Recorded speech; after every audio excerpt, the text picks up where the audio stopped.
DDA की कार्रवाई हुई, उनका घर तोड़ दिया गया। वही रेत माइनर हैं जिन्होंने उत्तराखंड में जब उत्तरकाशी में टनल में मजदूर फंसे थे तो रेस्क्यू किया था, उस पर सवाल उठ रहे हैं। उन्होंने एक तरह से अपील की है कि उनका घर कैसे भी बचाया जाए। देखिए, पूरे देश की जब निगाहें उत्तराखंड में ये थी कि किसी तरीके से मजदूरों को बचाया जाए, तो दिल्ली के ये जो जाबाज माइनर थे उन्होंने अपनी जान की बाजी लगा के उन सबको बचाया। और तब सब भारतीय जनता पार्टी के नेता क्रेडिट के चक्कर में उनके घर आ रहे थे।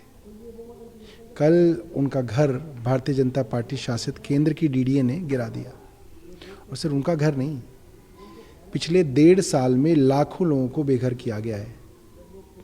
चाहे वो एएसआई हो जिसने तुगलकाबाद में 2.5 लाख लोगों को बेघर कर दिया, चाहे वो एलएनडी हो जिसने सुंदर नर्सरी के पास हज़ारों लोगों को बेघर किया, घोसिया कॉलोनी में डीडीए ने बेघर किया, प्रियंका गांधी कैंप के अंदर केंद्र ने किया, रेलवे गाहे बगाहे लोगों को बेघर कर रहा है। ये लोग बेघर होकर जाएंगे कहाँ? बिना कोई वैकल्पिक मकान दिए इनको छोड़ दिया जाता है कि दिल्ली की सड़कों पे रहें, फ्लाईओवरों के नीचे घर बनाएं, फुटपाथ पे रहें, नाले के पास रहें। ये सिर्फ दिल्ली को बर्बाद कर रहे हैं और ये लगातार किया जा रहा है। जी, आपने आज सदन में को जो कल राज्यपाल ने चिट्ठी लिखी उसे लेकर अपना संबोधन दिया, उस पर सवाल खड़े किए कि चिट्ठी में जिस भाषा का प्रयोग किया गया है वो गलत है। सीएम ने भी कल रिप्लाई दिया था उस चिट्ठी का। देखिए, हम लोग तो राजनीतिक लोग हैं। हम रामवीर विधूड़ी जी, विजेंद्र गुप्ता से क्या कहें, वो हमें क्या कहें, वो एक अलग बात है। हम लोग राजनीतिक लोग हैं। मगर उपराज्यपाल एक कॉन्स्टिट्यूशनल पोजीशन पे हैं, उनको भाषा की जो उन्होंने इस्तेमाल की लिखित पत्र के अंदर, क्योंकि पत्र के बारे में कहा जाता है पत्र में आदमी अपने आप को शुद्ध करके, मौखिक तो कई बार आदमी कुछ बोल देता है, बोल सकता है, पत्र में आदमी अपने विचार शुद्ध करके लिखता है। उसमें अगर इस तरीके की भाषा का प्रयोग है तो ये गलत है। और मैंने ये भी बताया, एलजी साहब ने ऐतराज़ किया कि भाई मेरे को राजनीतिक आदमी कहा गया है। भाई आप राजनीति कर रहे हैं, आपने भारतीय जनता पार्टी के छोटे छोटे कार्यकर्ताओं को एल्डरमैन बना दिया। आपके पास कहाँ से है वो कार्यकर्ताओं की लिस्ट?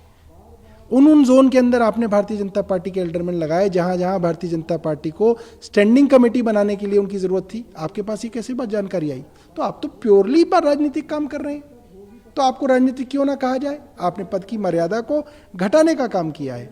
और जितने अफसर जो भी दिल्ली के काम है उनको रोक रहे हैं, चाहे अस्पतालों के अंदर लोगों को परेशान करना हो, जल बोर्ड को परेशान करने का काम हो, पेंशन रोकने का काम हो, जो जो अफसर ये काम कर रहे हैं उन अफसरों को आप जो है प्रोत्साहन दे रहे हैं, आप उनके ऊपर कोई कार्रवाई नहीं कर रहे हैं। वो आपके चहेते अफसरों में से हैं जिन्होंने सिविल डिफेंस वॉलंटियर्स को निकाल के बेरोजगार कर दिया।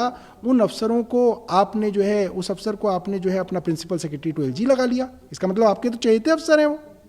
तो आप अगर उन अफसरों के ऊपर कार्रवाई नहीं करेंगे तो दिल्ली के अंदर मैसेज साफ है कि जो अफसर गड़बड़ काम कर रहे हैं, दिल्ली की जनता के खिलाफ काम कर रहे हैं, उनको एलजी साहब कोई कार्रवाई ना करके प्रोत्साहन दे रहे हैं। जी, ठीक चल रहा है। 6 जो कांग्रेस के विधायक थे जिन्होंने क्रॉस वोटिंग की थी एंटी डिफेक्शन लॉ के तहत, उनकी सदस्यता को सीज कर दिया गया। स्पीकर का फैसला कैसे देखता है?